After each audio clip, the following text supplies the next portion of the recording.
Hi, Kat. Hello, Tiffany. How are you? I'm doing well. How are you? Doing all right. It's Yeah. windy here in Texas. We've got a red flag fire warning. Oh boy. Yeah, so Yikesies, yeah, yikesies. mostly two fires, one in San Antonio and one northeast Austin. So I'm safe so far, but there's been some evacuations and things. So Oh my god, I didn't even hear about. It's like you don't even hear about no, things because there's so yeah, much. yeah, exactly. Jesus And it Christ. hasn't turned into LA wildfire stage yet, so we'll see. But Wow. And North Carolina right now has a bunch of fires going on yeah, too. was it South Carolina? Yeah, Both, I think. Yeah, well, it's probably yeah. Oi. Well, stay safe. Yeah, doing my best. Thank you. Oi. Um. Okay, so here's my intro. Okay. Moving from fires to other fires. Other fires. Well, this is actually less of a fire and more of just a really interesting topic that I found while I was researching. So, here's a quote. Okay. We want to work together as Republicans and Democrats because at the end of the day, we all care about leaving the earth better than we found it. That's how I talk about it. Who doesn't want to leave the earth better than we found it? That was John Curtis, who is a new Republican United States Senator from Utah. Okay. And this article was written while he was campaigning, and when the article was written, he hadn't won yet. And so they're like, this is interesting. If he wins, the Sierra Club wrote it. Okay. So like, if he wins, does he have a chance of changing some hearts and minds in the Republican side? He's currently one of the only, if not the only Republicans in at least the federal Congress who actively advocates for climate change solutions. And maybe this is a Senate. I feel like maybe I don't know about the representative, like the House of Representatives. Because while he was in the House of Representatives, he founded one of the bigger caucuses called Conservative Climate Caucus. Okay. Because he was in the House for I don't know how many years, but some years.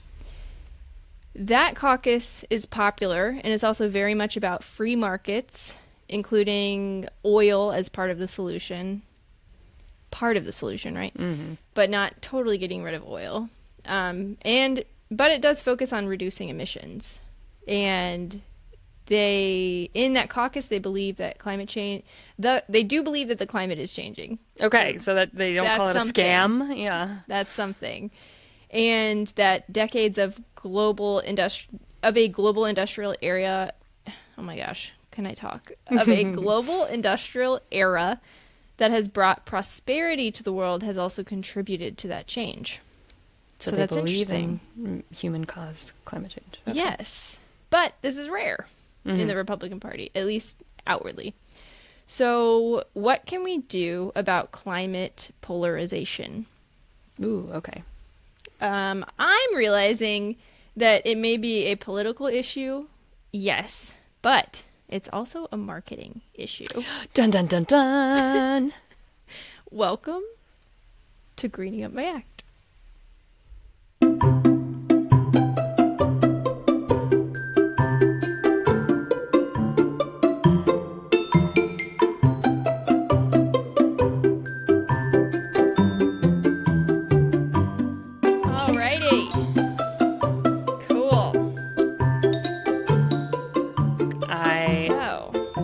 That was not what I was expecting for this week, actually. I know. I think we changed topics. Yeah, we did because, well, first off, I think what we were originally going to talk about was a little too overlappy with yours. Yeah. We were going to talk about what green plans are out there. Right. And then I also, as I was researching, I found this topic and I was like, whoa, this is so interesting. So I had to talk about it. And it's more hopeful, I feel like. It is. Yeah. It is. Yeah, it's sort of like, God, do I really want to get another gut punch? Yeah. No, just wait till next week. That's when mine will be. Yeah, exactly. Can't wait. So let's go through my sources a little bit. Okay. I listened to the Outrage and Optimism podcast with Ben Rhodes, who is one of the hosts of Pod Save America. Mm-hmm. And I actually met the guy. Oh. Remember I was talking about the think tank I worked at? Yeah, we had We had an event with him, and I met him. That's cool. I looked at the climate change review. I looked at a bunch of things, so we're Yeah. going to just fly through these. NBC News, Civil Eats, which never heard of it, but really good article. It's mostly about like the farmers who had the freeze. We'll talk about that later. They had the funding freeze. Oh, yeah. Yeah. This other one, BU Pipe Dream, was really a good article. I don't even know what they are, but I use them. They were really good. Climate.gov. I use them for some sources, which still exists miraculously. Pew Research Center, use them a lot. The Philadelphia Citizen was really good. Talked about something in Pennsylvania. Sierra Club, and Grist. Although I actually don't think I even read that Grist one. No, I didn't. So anyway, but I'll keep it for anyway. further reading. Yeah, why not? Yeah, exactly. So some stats, because it's sort of like where are we currently? Because it's very easy to feel like there's just two sides, right? With everything. Yeah, like, yeah. So, black or So white. It's a binary system, right? Yeah. right. So 69% of the U.S. population in 2022 supported growing renewable energy sources like solar and wind, and becoming carbon neutral by 2050. Okay. Which is so interesting. Some of these, these are polls, so some of them report sort of slightly different. Well, and again, that doesn't necessarily, because of the way that our country votes, that might be like raw numbers, but remember, cities make up more people than rural areas. So Wyoming gets the same number of senators as New York, but they probably have very different views on these things. So it's just something, Right. But yeah, some of this was pretty interesting though, because 42% of Republicans and those who lean Republican support expanding alternative energy sources versus, which is like 42%. That's almost half. Yeah. Versus like 9 out of 10 Democrats, of course. Yeah. Although 67% of Republicans under the age of 30 support alternative energy. Okay. So the young Republicans are kind of where it's at right now. But in raw numbers, how many people? I don't know. I mean, yeah, that's, we're going to talk about like youth Republican climate people in a bit, and it's interesting. Yeah. But then only 31% of the population says we should completely phase out oil and natural gas, which is so interesting. That's like a big but point. Like that's a big I guess argument in the whole like climate world. Well, and I wonder, like, that's such a nuanced question too. Like, okay, should we phasing out oil and gas production for cars? Okay, but what about for making plastic or right? Yeah, I mean, this says completely phase out. I don't remember what I don't know what the exact question was. But but I always feel like true. If a pollster asked me a question, I'd be like, well, in what situation, in what context? Like, I need more, like, I'm not just be like, yes, no. They're it's like just click the yeah. button, dude. Yeah, I need more explanation of what you mean by that. Yeah. But at the same time, 2/3 of Americans say corporations are doing too little to address climate change. Good. So, which is really interesting. Yeah. However, it's still 17th out of 21 of our top national concerns. 17th. Eggs are always going to trump clean energy. Yeah. It's crazy. It's really nuts. So, the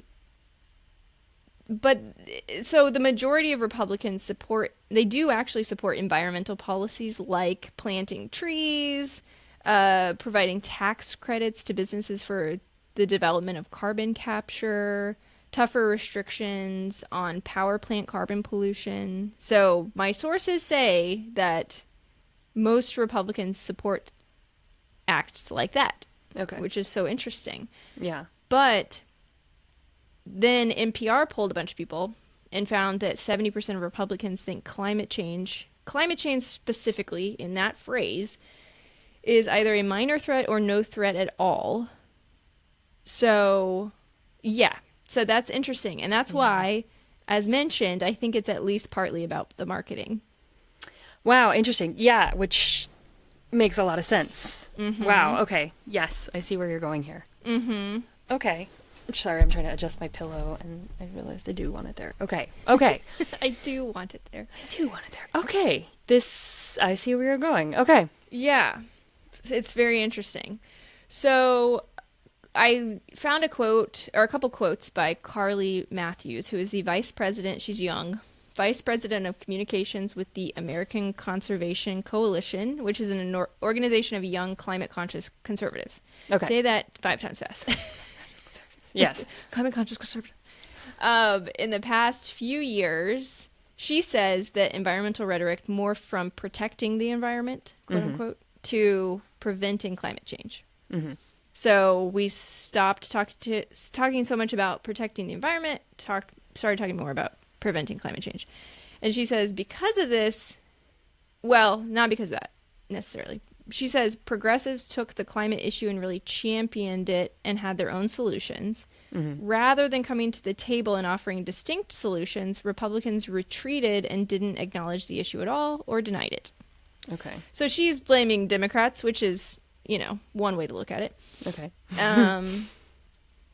And she says, I don't think the problem here is that conservatives don't care about the environment, or that everyone on the right side of the aisle wants to pump the air full of CO2. Right. I think it's more that the politics around climate drove conservatives away, and rather than coming up with their own solutions, they just retreated. Okay. So it's interesting. Yeah. And I mean, and you add that to, again, the Citizens United stuff we were talking about previously about how, they're kind of blackmailed into not speaking about it. Yes. And then you add in, okay, so they don't necessarily listen to the Fox News talking points that climate change is a hoax. It's just they feel cornered against talking about it. Okay. Yeah, totally. And now with Trump, it's even worse because it's his way or the highway. Exactly. Right. Yeah. So, yeah, I do find it, I don't know. I find the whole thing really interesting because it's like, it's so easy to say, oh, people are either climate change deniers or they're not or whatever, right. But there's like so much nuance. And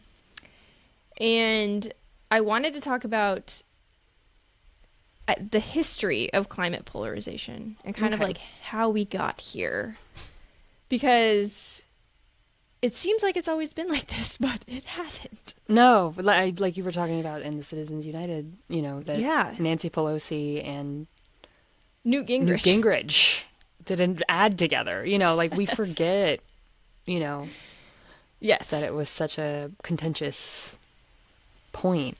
Yeah, it's not always been that way. Yeah. So, as mentioned, currently many Democrats emphasize the extremity of the global crisis, which is like 100%. Because like when you think of, this is what I was going to say. When you think of a climate activist, what do you think of? Oh, you think of Greta Thunberg, right? And yes.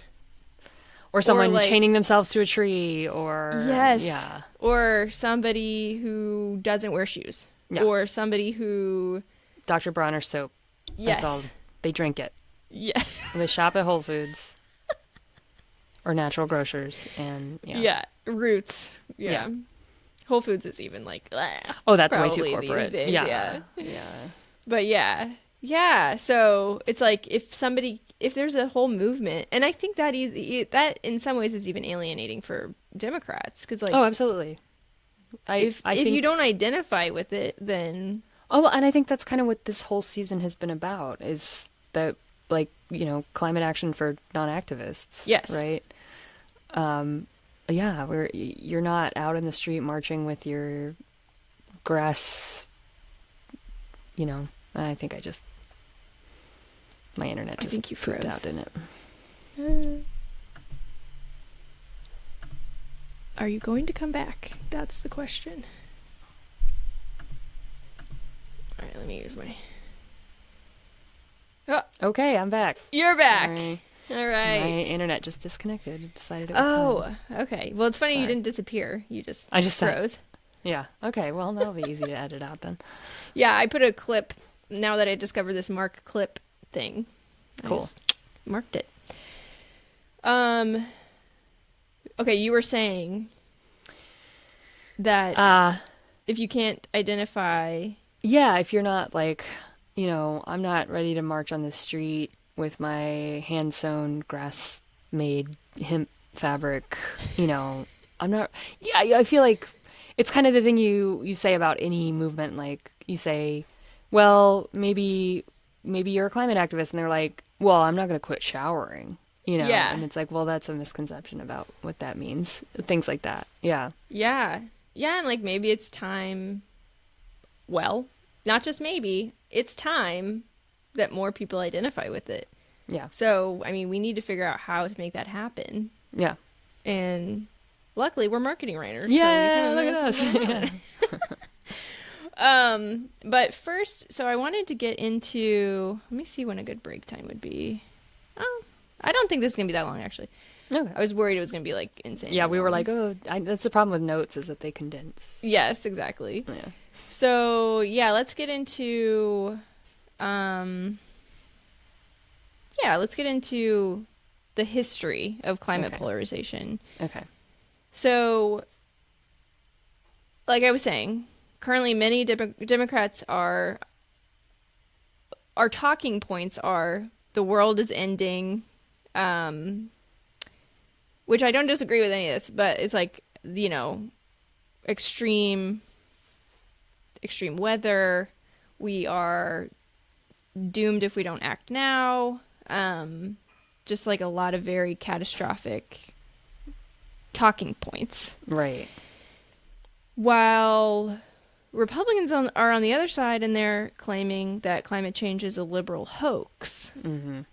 So, and that our intention is to dismantle the capitalistic system that they know and love. Right. I got that quote from somewhere, and I'm like, well, they're not wrong. But how? Okay, so how did we get here? How do we get to this much of an extreme on both sides? So it kind of started with Reagan. What do you know? What do you know? He had his intention was to reserve land for oil and gas extraction. So he appointed James Watt, who was an oil and gas lobbyist, as the head of public lands. Yikes. Yeah. He also encouraged the National Academy of Sciences to undermine and insinuate doubt in the proven sciences behind climate change. Okay. So he did lots of stuff that was very much anti-climate action. Right. Then George H.W. Bush came in, which was very interesting. I don't know really much about him, but apparently he was like a pretty staunch environmentalist. Yeah. Well, yeah. I didn't know that. Yeah. What happened to Bush Jr.? Anyway, Oil and gas lobby, but yeah. yeah. So he enacted a bunch of like pro-climate laws, basically, like, and no Republican has followed suit since. So it's basically just flip-flopped based on who's in charge. Yeah. So you got a Democrat in charge, you know what's going to happen. You got a Republican in charge, you know what's going to happen.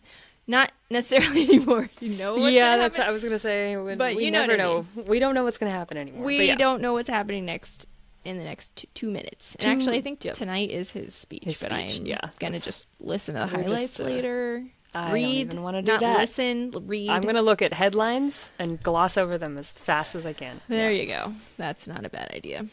And so it seems like these two views.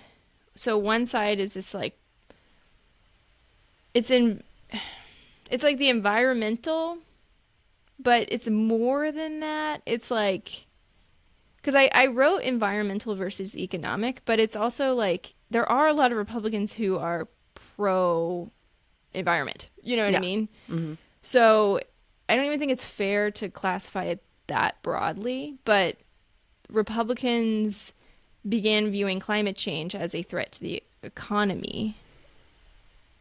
Which, yes, it is, but it's also like climate change action as a threat Instead of to the economy. Yeah. Yeah, instead of thinking like, oh, billions of dollars are being spent.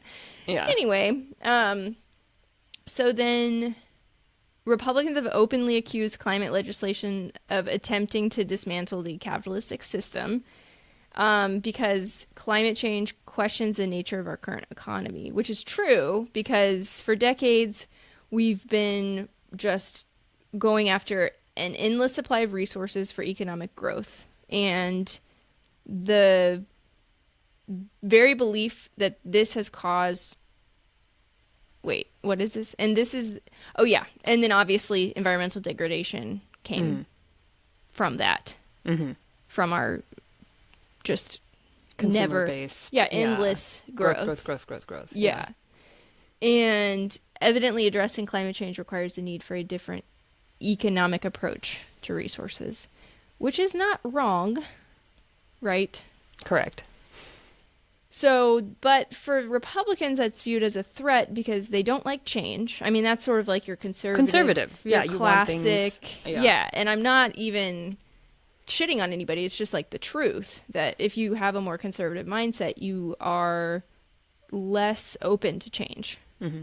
You like things to stay kind of status quo, especially if you are prosperous, if you are doing well. Whereas Democrats are much more open to change, and often we're the ones like pushing for change. So let's take a quick break, and then we will talk about a little bit about like Trump very briefly, and then get into like my thoughts on marketing climate change a little bit better. I'm in.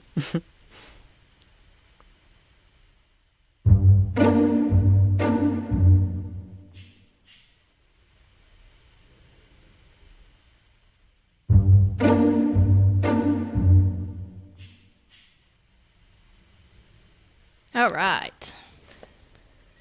So, you're going to talk about Trump next week, so I'm not going to get too far into it, but I do have a couple lines just on the sort of like an example of where we are now, which you're going to really get in there. But like all of this history has led us to today and more, you know, just we are where we are. But so, for example, I wanted to talk about the USDA freeze that Trump recently, well, actually, I think it was among his first flurry of executive orders.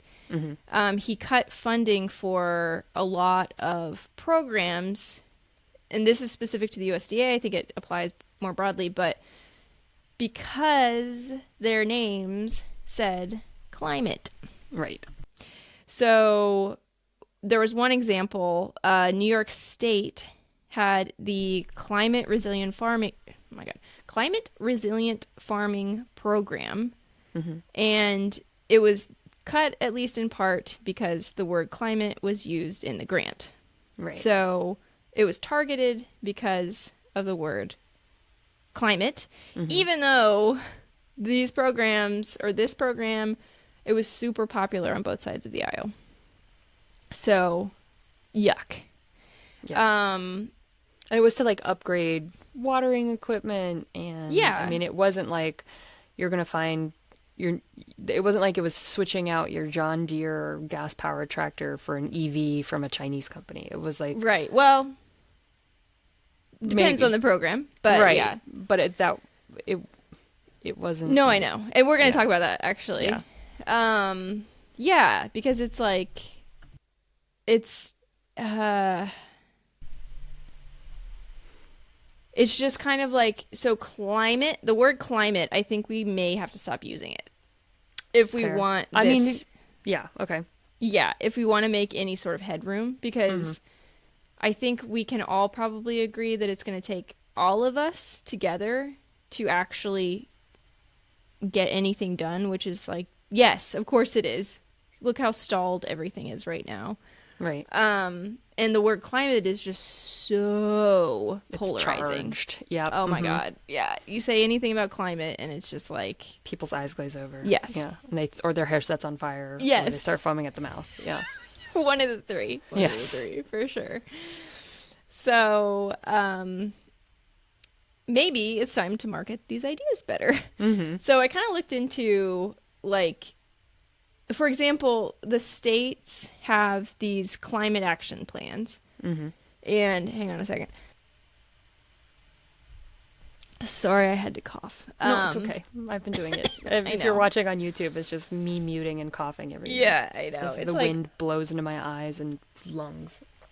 why is there wind Dust. blowing in your lungs? Oh, it's just I took the dog for a walk twice today, so there's Oh. just dust. Oh, God. That sounds Yeah. awful. There's a haze over Austin today. So. Ugh. No fun. No, my For eyes are example. burning. Yes. Yeah. Jesus. So. Yeah. So. Yeah. Yeah. So the states have these a lot of states anyway. I think actually I was reading that like 48 of them do. They have climate action plans, which I love, Yeah. but I love them, right? Yeah. We probably, for example, that's just a good example. It's probably a bad idea to call them climate action plans if you're trying to appeal to the masses. Right. If you want people to vote yes on it. Yeah, or if you want those extra 2 states to get on board. Mm-hmm. So I was thinking about this, and I thought about it like yesterday, and I was like, man, it's sort of like marketing a product, which is what I do, what you do, like what we do in our day jobs. We focus on like how to best sell a product. Right. And here we're trying to sell an idea. Yeah. And the thing that I have learned is that you don't want to focus on the product when you're marketing. You don't want to sit there and be like, this specific name that we as marketers came up with for this product is awesome. Right. Like, you're not going to get anybody's attention doing that. You've got to get into their brain and solve their problem for them. Yes. Yeah. Exactly. And in this case, you don't want to focus necessarily on the threat. Right. Because climate change is the threat, right? Right. That is the issue. And the thing is, like, nobody cares about your product name, and nobody on the certain side of the aisle cares about climate change. So, yeah, like you said, you want to get in their brain and you want to focus on the solution. You want to focus on what will be achieved. What I'm thinking of is the simplicity of the Clean Air Act. Like, who would fight against the Clean Air Act, right? Exactly. Yes. Exactly. And so you want to think about, like, what they, the customer, or in this case, they, the citizen, will get out of it. Clean air. Okay. Clean air. So Preventing Hurricanes Act, or preventing damage from hurricanes. Or preventing or promoting the health of our farms, like the ability to produce food. Yes. Yeah. That's exactly it. Because I have this as an example. So the Partnerships for Climate Smart Commodities program was a farming program that was cut. Instead of calling it that, why don't we focus on what it does, which I read through their brief. It builds soil health. They plant cover crops. There's pasture and forest management. They do sequester carbon, which is interesting. They enhance productivity. They create expanded markets. What about calling it the Partnerships for More Resilient Commodities? Yeah, Something or more resilient else. farming. I mean, even simplify it further. I know, commodities. It's like, why do you use that word? Securing a food future for our children. Yes. Like, Exactly. yeah. Or Who is going to argue? And I think the same about, because this keeps coming up over and over, when they talk about like the programs to electrify vehicle fleets and things like that, it creates jobs in red states. So instead of calling it like clean energy, whatever, just be like economic prosperity, through innovation. Yes. Because it's another thing making us more competitive with China and Europe. All of those things, it's rename it economic. It's an economic driver. I mean, leave the word green out of it. even Yes. though that is part of it. And Right. if that's what people are opposed to is the terminology, no, completely, I agree. Yeah, because Trump wouldn't have even known what the hell this is if you call it Partnerships for More Resilient Commodities. You know Yeah. what I mean? The I've been, reason it got cut and the reason farmers are panicking is because it had the word climate in it, yeah, which is so frustrating. I've been trying to think about that for the word diversity because there's a lot of things that have been cut. This is, yes, I have this exact note actually like next because it's okay, yeah, it's like yeah. DEI Yeah, because that's what I was reading. Yeah, like instead of calling it diversity, call it like creativity and innovation. Interesting. Multiple voices. It just even just changing one word because there's things that have been cut. For instance, my boyfriend works in the biology department at the university, Okay. and a lot of the grants that they've been applying for, they've had to go through and try to change the titles of, because diversity in a biological setting Right. means something, it's very specific. Yeah, there's more than one definition. Yeah. Yes, and they can't apply to federal grants using the word diversity, even though it refers to like the diversity of frogs in a set, instead of like, oh my God. it's not about how many minorities we can hire, it's about how many frogs there are in a pasture and how different they are from each other, Right. So they have to like control F the word diversity and it's so stupid. Wow. But that's exactly where we are right now. It's the same thing. yeah. Yep. Yeah, exactly. Because that's what I was reading. It's like DEI is a dead term. Like at this point, you can't use that term anymore. Yeah. And that's okay. Like I was reading an article written by somebody who works at like for DEI policies. And she was basically like, it doesn't mean we can't implement the same policies. Right. We just have to rename them. Yeah. I think, since we've both worked in corporate spaces, they talk a lot about like stupid corporate jargon and metaphors, and it does need to change. Because I feel like, again, with words like diversity, equity, and inclusion, they get overused. People's eyes glaze over. Yes. One of the reasons we stopped saying global warming and moved to climate change because it's a more exact phrase. But again, it starts to mean something else when it has like a metaphorical connotation in our consciousness, and we have to find more impactful words to use that are more exact, and that has to change all the time. Like anytime something becomes a buzzword, it's time to move on to something else. I mean, even I'm if just it thinking served a about purpose. like my reaction, which I'm trying to think if I could get on board with this one ever, but like my reaction to Make America Great Again. Yeah. It's like theoretically there could be some. It's hard. Yeah. That's a harder one. Like, your gut reaction is just like, ugh. Yeah. Like, well, and just seeing the hat, it feels like a hate crime. Yes. Because anybody wearing a Nats hat around DC, I'm like, oh, okay. Yeah, a red hat gets really scary.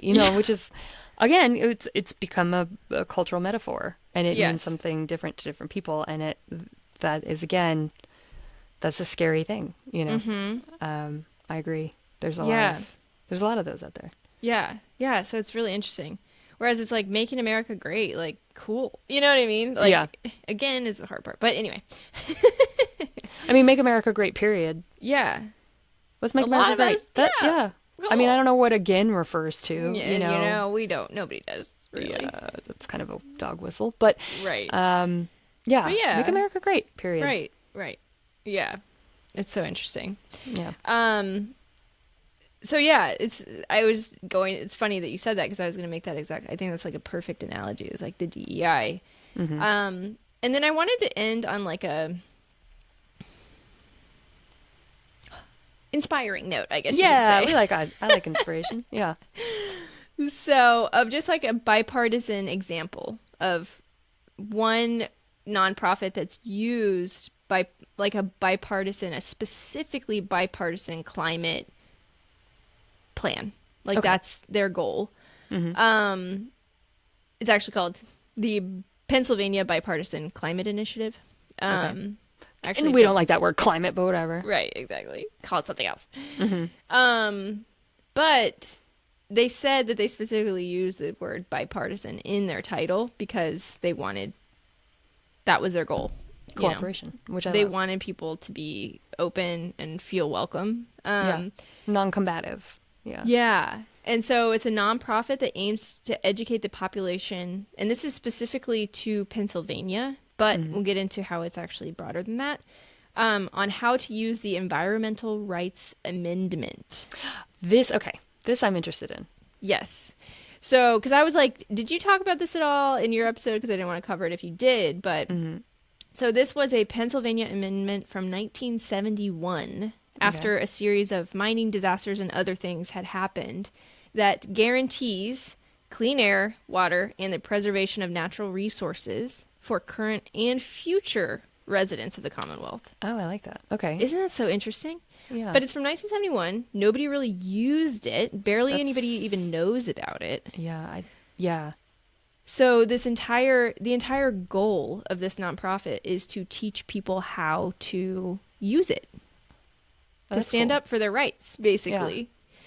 And they're saying like citizens shouldn't have to sue to use their rights, even Right. though that can be effective. Well, fingers crossed. I don't know. Yeah. We're not like totally sure yet, but they should be able to bring this amendment up at zoning meetings or in conversations with elected officials and have them take action Yeah. because Basically, it's their the right. law. Yeah. And so they work with Republicans, they work with Democrats, they work with churches, they work with medical professionals. They work Mhm. kind of like, I think they're new. They're Mhm. like from 2022 or 2023, and they've had like Mhm. 6 meetings so far. And maybe the article might have been like a year old, um, but yeah, so that's like their whole thing. They have meetings with different That's so groups cool. of people, and they teach them how. I think they had one with like young people, like people who are students, so Mhm. to teach them how they could use this amendment like in their favor. And it turns out I was like, oh wow, that's really cool for Pennsylvania. What about the rest of it? Turns out there's more than just Pennsylvania. Oh. Yeah, which I had no idea. 6 other states have these environmental rights amendments: New York, Hawaii, Illinois, Massachusetts, Rhode Island, and Montana. Okay. Montana. Montana. So in New York, residents have used the ERA or their ERA to challenge private landfill companies for their greenhouse gas emissions and to protest PFAS pollution. Those are lawsuits that are still pending, so we don't know the outcome yet, but Mhm. they're in works in progress. In Montana, kids, teens, and young adults are using theirs to argue that the state legislators are required to act to stop climate change and that they need to effectively ban fracking. That's like what they're fighting for. Oh wow. Okay.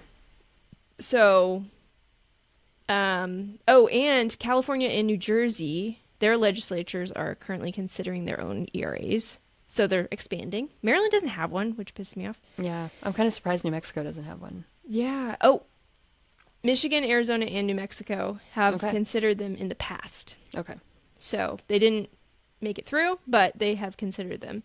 But yeah, I'm like, man, should I like tell my state representatives to get on it?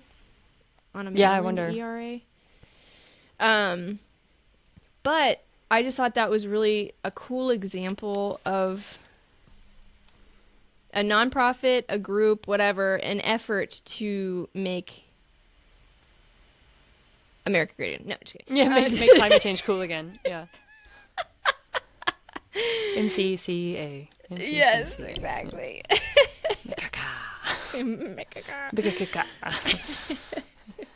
But yeah, to just like rally people from all different backgrounds for the same cause. Again, yeah. Clean air, clean water. Yes. What Yeah, was it? trees. Clean. Because the actual amendment says guarantees clean air, water, and the preservation of natural resources for the current and future residents of the Commonwealth. The future residents is the coolest part. Yeah, that's really... Boy, that's got to be hard to litigate in court, though. Right. I wonder about that. But don't yeah, know. I mean, yeah. So I think we need to think about it differently. Yeah. And I think one of the biggest struggles, because I can see myself falling into this, is needing to be absolutely right or Yes. needing to have like the perfect solutions. Right. Because a lot of times the argument will come up and has come up with like, no, we need to completely get rid of All oil and all gas. oil Yeah. and gas usage. And Right. then Or the other side's lumber or yeah. right. The other side's going to be like, no. Right. So, yeah, I mean that's the hard part of being bipartisan and working together, but I do think if we I think any step toward better is good. Yes. Don't let the perfect be the enemy of the good. Yeah. And also don't make enemies Yeah. of possible collaborators, you know. Yeah. The vilification of the other side, first of all, obscures the fact that there isn't really one side or another. There are as many sides as there are human beings. Yes. Like we all have different experiences and different opinions. And so, Right.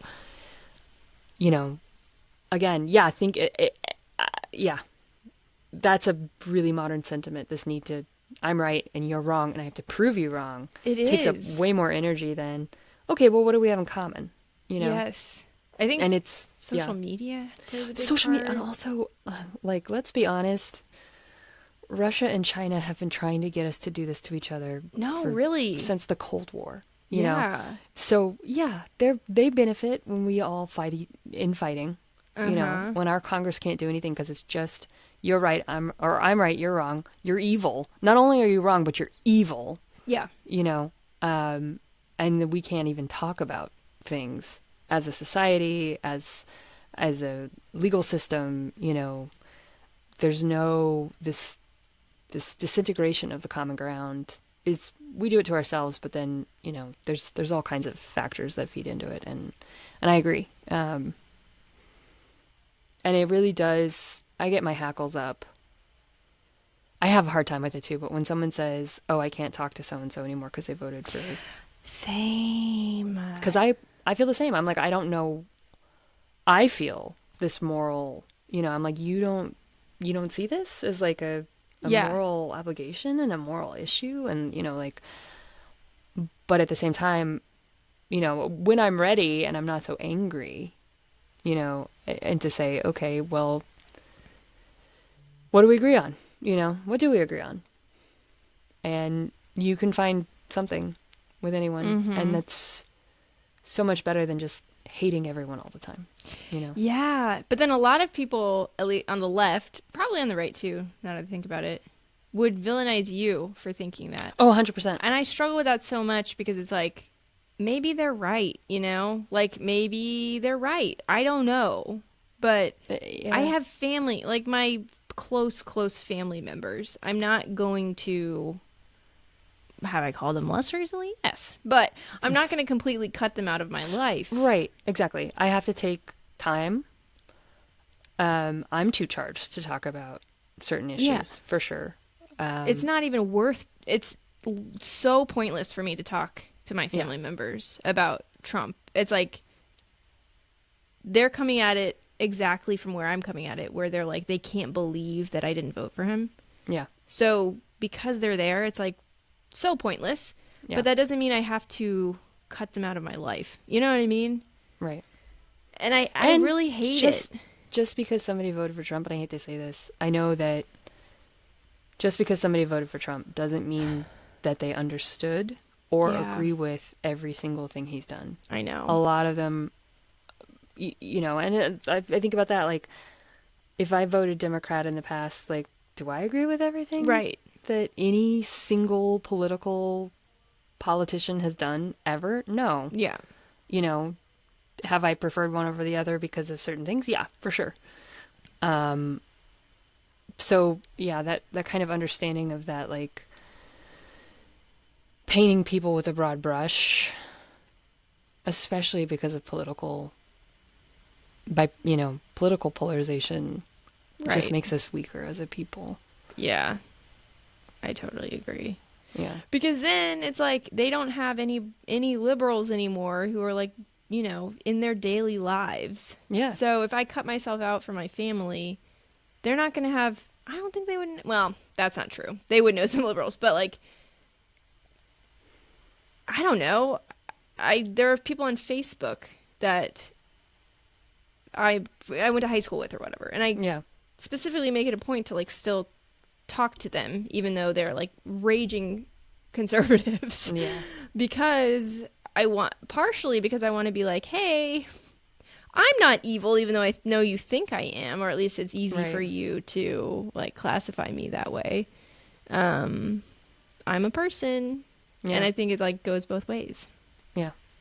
It does. And it's I hard don't know. to come back to that. It is very difficult. It is very It difficult. is hard, and I'm like, maybe in 10 years I'll be like, oh my god, like obviously I should have cut them out of my life, and I was wrong for not yelling at them at Thanksgiving or like whatever. But where I am today, it's just like, is it hard? Yeah. It sucks to have them disagree so fundamentally with me about what is a good world. Yeah. But I don't know. I'm not. Yeah. That's another philosophical and moral conversation I don't think we can have on this podcast, you know. Right. Like, I mean, on some level, all Americans are evil for participating in the Yeah. consumer system, period. Right. You know, if you have ever bought something fast fashion, you're evil. Right. You know, I had a dream several years ago, and I think about this a lot, about like, I got to heaven, and it was St. Peter or whoever said, okay, if you want to get into heaven, can you name every ant you killed? Whoa. That was your dream? That was my dream. Wow, talk was about that you religious had trauma. to, well, but I mean, if you think about it, it's like where we draw these moral lines. Yeah. You know, like as Americans, we don't consider a lot of things that are Yeah. probably morally really bad, like where our clothing comes from, how many underpaid children, you know, sewed a sweatshirt, or Yeah. our food Who's doing our production. pedicure? Yeah, like all of these things that we just kind of enjoy as comfort. You know, how much energy that we use actually, you know, every data center that we put up to support our Instagram habit. Yes. How much does that, you know, How many kids we're having? yeah, like on a cosmological scale or like a worldwide scale, like aren't we all guilty of Right. these things, you know? So where do you draw the line, you know? Like, Yeah. Yeah, I and don't then know. it's like It's that a- other quote that I read that like Nazis had their reasons for voting for or standing in or line, supporting Hitler. Yeah. Yeah, but they're still or not even Nazis. supporting, just not fighting against, Right. you know? Yeah. But yeah, they're still Nazis, and it's like, wow. That really got me, and I still haven't like grappled with it, but Yeah, that's a big. I also think we talked about this some, but like referring to, like comparing the Trump regime to Nazism is a little much of an oversimplification. Yeah. It's different, you know. yeah, and also I think that's sort of like a pointing fingers in a way, because what everyone says about the Nazi regime looking back on it, it's like the lesson is that we can all do that. Yeah, Like we all have that capacity, and we have to fight against it, and that's Right. sort of the point. and be fully aware. Yeah, and I've, you know, But then I've said, saying like, but they're still Nazis, it's like, I don't know. you're still an Amazon consumer. I mean, that's Yeah. that's the thing I say is like Jeff Bezos said he wanted to ruin bookstores. Yeah. And we all said, okay. You know, because it's convenient to get my dog food shipped to my Yeah. door. And it's like, it's okay. Because Okay, that's fine. we feel like we don't have time. Right. And so, like, to have to take the time to stop, you know, I get it. I feel like it's an American problem. We don't have time. We work too much. Uh-huh. We have to be all these places. Our kids don't get enough attention, you know, already. And so to have one less thing to worry about as a busy mom. I don't even have kids, you know. I get it. Convenience dog is mom. A busy dog. Just, you know, one less trip I have to make to the grocery store feels great to me. Yeah. And I don't blame anyone for that. I get Right. it. But at the same time, like, now that I'm aware of it, I'm never shopping on Amazon again. Right. Even if Yeah. it means an extra step for me. you Yeah. know? It's almost like a challenge. Yeah. I've challenged myself. I'm like, okay, I feel like I'll go to Staples. You know what I mean? Like, I'll go in person to Staples and just see what's Yeah. up. Yeah. Because, hey, Staples isn't nearly as evil. Yeah. Yeah. Is there like a local office supply That's the store? thing. I don't think, know. I think they've all been run out of business. Yeah. But no time like the present. Right. I'll look into it. Or do I really need that thing? Yeah. That's the other thing. Yeah. Yep. Do I really need that thing? I don't. So, Yeah. yeah. We're in a really, it's really hard to devilify people Yes. that we don't agree with, even though there's no way you agree with everyone, even on your side, Yeah. 100%. We Totally. just have to recognize. And it's also so easy for people to just like say shit on both sides. Like to Yeah. say I feel like the Democrats do this sort of the opposite, but like they'll say, "Oh, this racism stuff has to stop." But then they'll like turn around and say something super racist. No, And you're like, exactly. well, okay, it's really easy to be vague about this stuff. But then when it comes down to like your day to day, well, Yeah. maybe there's some work to do. Yeah. So I don't know. Oh, what is it? The saying they used to say at church? Remember, when you point a finger at somebody else, you got 3 other fingers pointed right back at you, right? Like, take the plank out of your own eye before you get the speck of dust out of someone else's. That's in the Bible. That's in the book of Matthew. Mhm. There you go. Okay, there you But, go. Yeah. Yeah, I mean, my grandpa Herschel, who I mentioned, was a Lord preacher. I was Yeah. like, I can never remember. Pastor, preacher, definitely not a priest. Anyway, Yeah. preacher. He always said like church would be perfect if it wasn't for all the people. Yes. Well, Which I my love. dad, I think Groucho Marx said, maybe not, but my dad always said, if you could find the perfect church, they definitely wouldn't want you as a member. So, Yeah, totally. yeah. Yeah, I don't know. It's hard. It's very hard. But Yeah. it's interesting that you're kind of in the same boat because it's so easy to be like, nah. Well, and right now it's just, I don't want to Plus, look if at you it on don't have any Facebook. friends or family who voted the other way, that's so easy Yeah. to be like, how dare you congregate with the other? Yeah. But if your mother, Yeah. if it's Oh, for your sure. mom, Yeah. what are you gonna do? You Mhm. know? Yeah. I don't judge anyone who feels like they can't talk to their family if they, and it's definitely, there are issues like, for I instance, don't have blame to, people. Yeah. yeah, For not. I keep, especially like if you're trans or Oh gay, God. Yeah.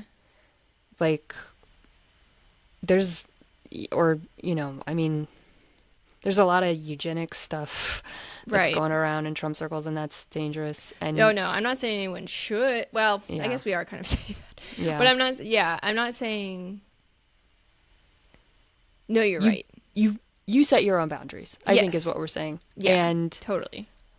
I know, I don't have anyone in my direct family who voted for Trump, but I know people who did, or sat the election out, who, Yeah. I don't think I don't think that they're just evil for it. And I do think there are some people that I don't want to talk to anymore because of their political views, Yeah. and Yeah. and And that's okay. they're not invited to the party, but Hold on. But a yeah. sec. Yeah. What are you doing? Oh God. uh-oh. Is it time to wrap this up so you can handle something in the family? No, we need Anna and Elsa. Oh, they're in the basement in Arendelle. It makes perfect sense to me. A sentence that could only be muttered by a modern mom, for sure. Oh God. They're in their beds in Arendelle. In Arendelle, as you do. Yeah, no, this was really fun. This was Yeah. a good conversation, I feel like. I think we should call this one "Climate Change Needs Better PR." or needs new marketing. Climate change needs new marketing. Love it. Climate change needs new marketing.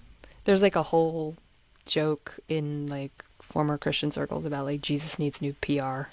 Like, that's true actually, because a lot Yeah. of what Jesus stood for is like pretty cool, yeah. but Yep. And it's the same with environmental been action. A lot of co-opted. it's pretty cool. Yeah. yeah, totally. That's very relevant. Yeah. Yeah. All right, cool. So what are we? Oh wait, do we want to do one good thing? Yeah, sure. Let's see. Good things this week. I had one in mind, and now it's totally left my brain. I guess I could say I had the conversation about my roommate moving out and Sean moving in. That's Yeah. it. I mean, it I won't bet that's a change much for relief. this podcast, but yeah, it just feels. Yeah, I have pretty much always had roommates just for economic purposes, unless I was married or living with a significant other. And it is different to live with a significant other, so Yes. I'm looking forward to it. Yeah. Although I will say my roommate has been a delight. He's lovely. Yeah. I've never had like nightmare roommates. I've had What? some. Yeah, Have we they've all been talked about okay. this before? I don't know if we have. Okay. I've had like so bad many. experiences with roommates who went off the rails. Like one roommate went off the rails at the end, but like she was fine Okay. the rest of the time. Huh. But for the most part, Interesting.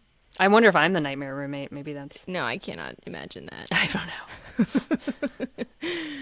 No. I've had I had a roommate who was, I will say, the annoying kind of vegan. No, wait. Oh, She wasn't even vegan. She was vegetarian, for God's really? sake. Just preachy. Yes. Oh. I would be cooking, like one day I was like cooking a steak and I was super excited about it. And she came down and she's like, that smells bad. And I'm like, can you just leave? Can you Yeah. get out of my face? And Yeah. it's so much more than just the vegetarianism. Yeah. But we had this one grill that we had used forever with Yeah. meat, with non-meat, with everything. One grill. For my birthday barbecue, she forced, I will say she didn't force me, but she heavily insisted that I get a second grill for her vegetarian friends. Wow. And, I was like very young and didn't know really how to stand up for myself very Right. well. So I did. And it just blew up into this like whole thing. But it was just yeah. like, anyway. Yeah, That was like, that's that was actually nightmarish. it was traumatic because she would like just fling open my door. It was just like a whole thing. Okay, so that it's never just one thing. No, with no, a no, no, nightmare. no. See, that's the thing. If it's like one issue that you had, like everybody has issues. But Yeah, like, yeah. if it's multiple repeatedly, Oh yeah. there's something else going on. Yeah. Yeah. Like that's a nightmare roommate. Like I have friends right now who have nightmare roommates, and it's like, whoa. Oh I'm like, man. the only complaint I have is sometimes he leaves dishes in the sink. You know? Right? Sometimes. Yeah. Yeah. I've Like had so many. I've had several really good roommates too. But I've just had, it's either like awesome or terrible. I don't know Yeah. what it is. I just got like cursed. But but in that same house I met one of my current best friends because we like went like trauma bonding with against her. So Yeah. we stayed in touch. Yeah. Because of that probably. So that's good. One good thing, I started every morning journaling, Oh, nice. and I got this paper planner. I don't have it here, but it's called the Motherboard, which I love, but it's sort of like a planner designed for moms. Cool. With ADHD specifically. Oh, even better. Yeah, and I don't know if I have it. We've talked about this a I little feel bit like, yeah, before, well, but we all don't do we all? at this point? Yeah. But it's been a really lovely way to wake up. And it's also helped me like kind of plan out my day a little bit better. I need to get And- back into bullet journaling. Yeah. Bullet journaling was so much work. Yeah, that So- for me, I can't do all the design elements. But I No. had like, if I just have one thing where I can just write down my to-do list, Uh-huh. which Yeah, is there great are 'cause then simple ways to do it. Yeah, like what I It need helps to do my today. brain Yeah, a lot. exactly. Yeah. And I'm Otherwise, just having I'm just it like scrambling around. in one notebook rather than like 40 notes scattered Yes. across apps. Post-its and notes Yeah. apps and calendar app. Yeah. Yep. Yeah. Yeah, I mean, I'm not perfect with it, And I think that's one thing I struggle with is like, I feel like if I'm going to do it, I have to do it perfectly. Don't So I've let just the perfect be the enemy of the good. Yes, exactly. Yeah. So I'm just kind of like scribbling and changing Yeah. stuff, and it's like sort of a general idea of what my day is going to look like, and obviously it never really turns out that way, but it does help my mental state. So Yeah. yeah, so that's been really good. That is excellent. What's your phone doing? I turned it on Do Not Disturb, apparently. I turned it off. But yeah, people are just blowing it up. All right, sorry. Too popular. Oh, Okay, so what are we talking about next week? We did talk about this a little bit already. yeah, it's going to be less uplifting. About just in the last month and a half of the Trump administration, what executive orders have been done and how they impact us personally, and, kind of some perspective on that. Yes. Hopefully I end with a little bit more hope than it sounds like, but I think it's so important though, because I've been really curious, but there's so much going on that I haven't been able to follow everything. Even after I wrote it like yesterday, some news came up that I'm like, do I need to add that in? But, right? So, yeah. Yeah. So, but as of today, this is the current. I'm just gonna go over like 7 main things that. Okay. Yeah. Very cool. Okay. All right. Well, I'm looking forward to it, even if it's Okay. going to be depressing, but that's fine. Okay. All right. All right. Alrighty. Start the music. Where can people find us? We're on Instagram at Greening Up My Act, also Facebook at Greening Up My Act, or YouTube if you want to watch us in person at Greening Up My Act. See our pretty faces. Yep. And And check out our Patreon episode, patreon.com/Greening Up My Act. Yep. Commiserate. Yeah. All right. I'll talk to you later. Have a good one. Okay, bye.